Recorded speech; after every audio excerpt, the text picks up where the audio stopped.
Assalamualaikum warahmatullahi wabarakatuh. Selamat siang Prof. Tetiana dan teman-teman semuanya. Sebelumnya perkenalkan, nama saya Alvin Akbar Gimnastiar dengan NIM 23 521955 KG 13235 yang akan menjadi moderator pada diskusi kelompok I atau kelompok 9 pada siang hari ini. Dan untuk mempersingkat waktu, saya langsung serahkan kepada presentator.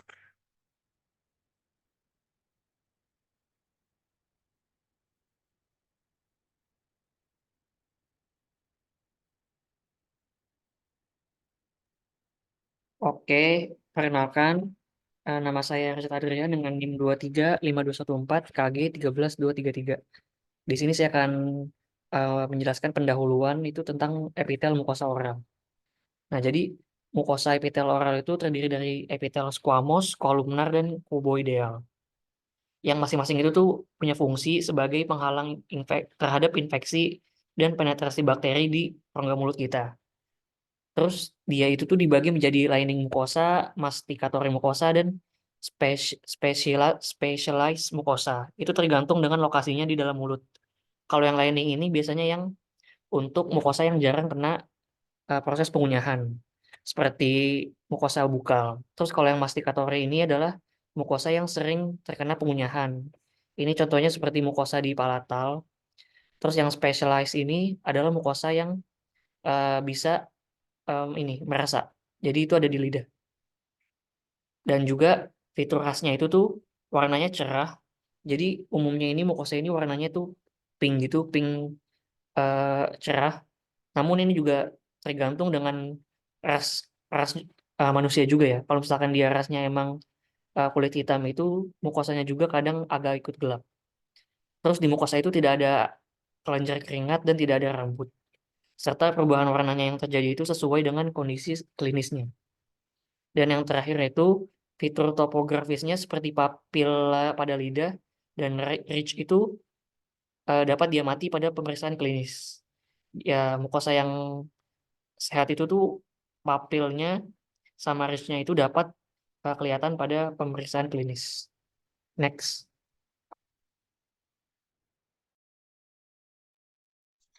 Perkenalkan, nama saya Atifa Mariza Rizat dengan NIU 521685. Untuk pengertian karsinoma oral squamosa, karsinoma squamosa mulut merupakan salah satu bentuk tumor ganas yang umumnya terjadi pada rongga mulut. Karsinoma ini berasal dari sel epitel yang berdiferensiasi squamosa yang ditandai oleh pembentukan keratin dan hubungan antar sel. Em, Lidah merupakan bagian yang paling sering terkena karsinoma tersebut.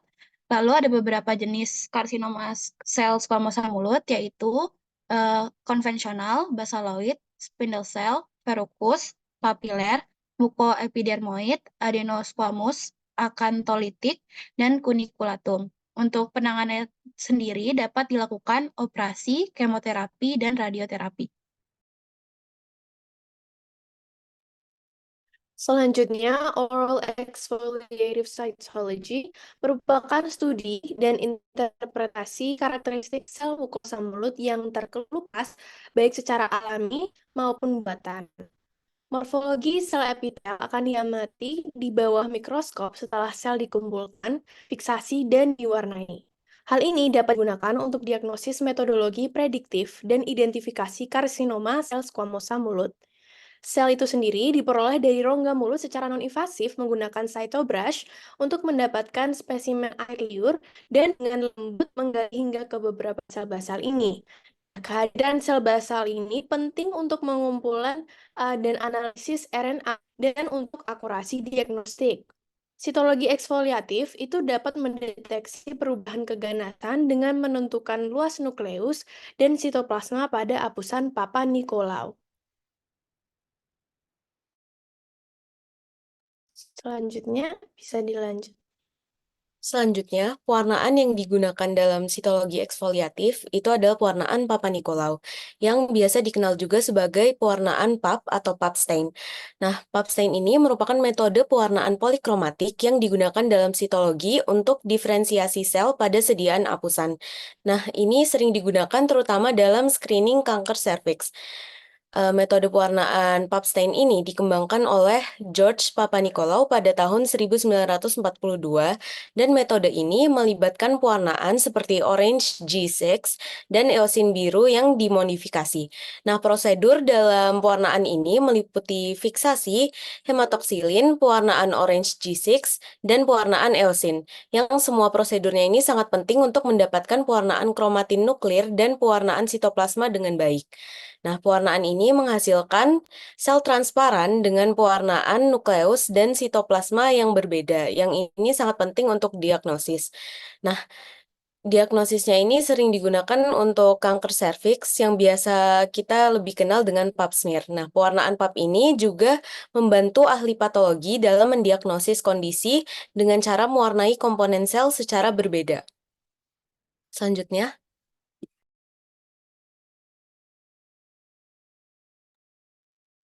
Yang kedua, ada pewarnaan toluidin blue 1%. Toluidin blue 1% adalah sebuah zat penanda molekuler yang mampu mengikat gugus sulfat, fosfat, dan karboksilat. Pewarnaan dengan toluidin blue 1% memiliki manfaat dalam membantu diagnosis kanker dan menentukan lokasi biopsi yang tepat. Teknik pewarnaan ini bermanfaat untuk membedakan lesi diplasia kecil yang memerlukan biopsi dari lesi erythematosus kecil yang disebabkan oleh infeksi, inflamasi, dan trauma. Kemunculan warna biru gelap setelah pewarnaan dengan toluidin blue 1% menimbulkan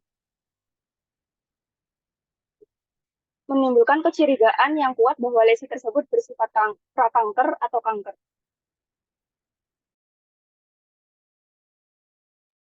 Selanjutnya, selain warna panicularia dan toluidin blue, back lagi, ada pewarnaan methylene blue. Methylene blue adalah alternatif lain selain toluidin blue yang dapat digunakan untuk mewarnai jaringan atau preparat. Keduanya merupakan pewarna kationik yang memiliki struktur kimia serupa dan sering digunakan untuk mendeteksi displasia dan lesi prakanker. Pada pemeriksaan dengan menggunakan methylene blue, gambaran klinis pada lesi ganas akan menunjukkan daerah yang menyerap warna biru. Lesi pada pasien tersebut menunjukkan penyerapan warna biru, menandakan keberadaan jaringan displastik dan keganasan yang mengandung banyak asam deoksiribonukleat atau DNA.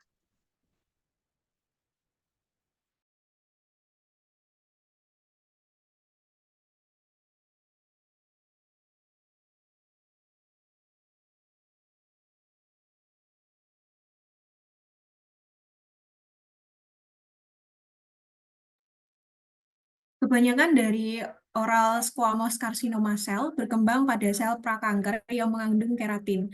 Biasanya OSCC ini dimulai dengan transformasi sejumlah keratinosit normal yang disebabkan oleh mutasi gen, bisa secara epigenetik atau sitogenetik, yang menyebabkan keratinosit prakanker mendominasi pertumbuhan sel normal. Hal ini menyebabkan pertumbuhan bidang epitel prakanker. Nah, pada lapisan sel epitel terdapat lapisan spinosum yang terdiri dari sel yang dapat mendeteksi adanya karsinoma sel yang kemudian terjadi adanya inflamasi. Nah, sel epitel yang mengalami peradangan memberikan lingkungan yang ideal bagi suatu keganasan, dan apabila sel epitel terus-menerus mengalami infeksi, maka akan terjadi yang namanya desquamasi sel yang tidak normal dan membentuk massa keratin. Mutasi genetik tersebut back dulu. Mutasi genetik tersebut menyebabkan kondisi hiperplastik yang diikuti oleh gambaran displasia sel, pertumbuhan sel yang tidak teratur, dan akhirnya terjadi karsinoma. Kerusakan materi genetik mengacu pada perubahan gen spesifik. Next.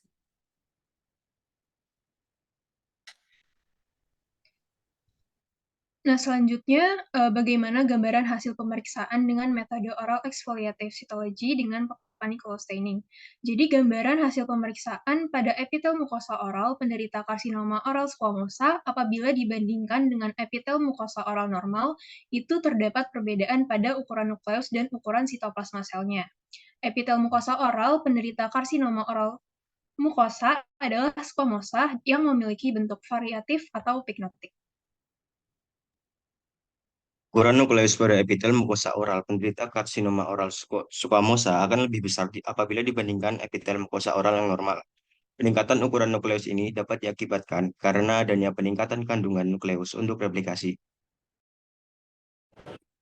Selanjutnya, pada penderita oral squamosa, sitoplasma berwarna biru gelap dan tidak padat. Nukleus hiperkromatik, kromatin irregular dengan nukleolus biasanya eosinofilik dan lebih besar dibanding sel normal. Namun, terdapat juga perubahan ukuran sitoplasma yang semakin kecil. Ukuran sitoplasma yang semakin kecil ini disebabkan karena semakin meningkatnya aktivitas sel, maka kemampuan sitoplasma untuk maturasi akan berkurang.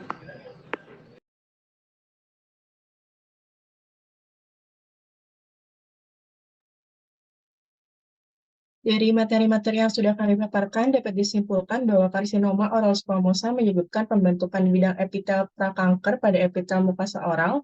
Pemeriksaan karsinoma oral dapat menggunakan metode oral exfoliative cytology dengan Papa Nicolau staining, toluidine blue 1%, atau methylene blue. Selanjutnya, prosedur pemeriksaan dapat berupa pengikisan atau penyikatan permukaan, pembilasan atau spesimen air liur. Dengan gambaran hasil pemeriksaan, epitel oral berbentuk variatif atau piknotik, ukuran nukleus lebih besar dan hiperkromatik dibanding sel normal, dan sitoplasma terwarna biru gelap serta tidak padat yang disebabkan karena terjadinya mutasi gen. Sekian, saya kembalikan kepada moderator. Baik, sekian presentasi dari kelompok I atau kelompok 9 pada siang hari ini. Mohon maaf bila terdapat banyak kesalahan. Akhir kata, wassalamualaikum warahmatullahi wabarakatuh.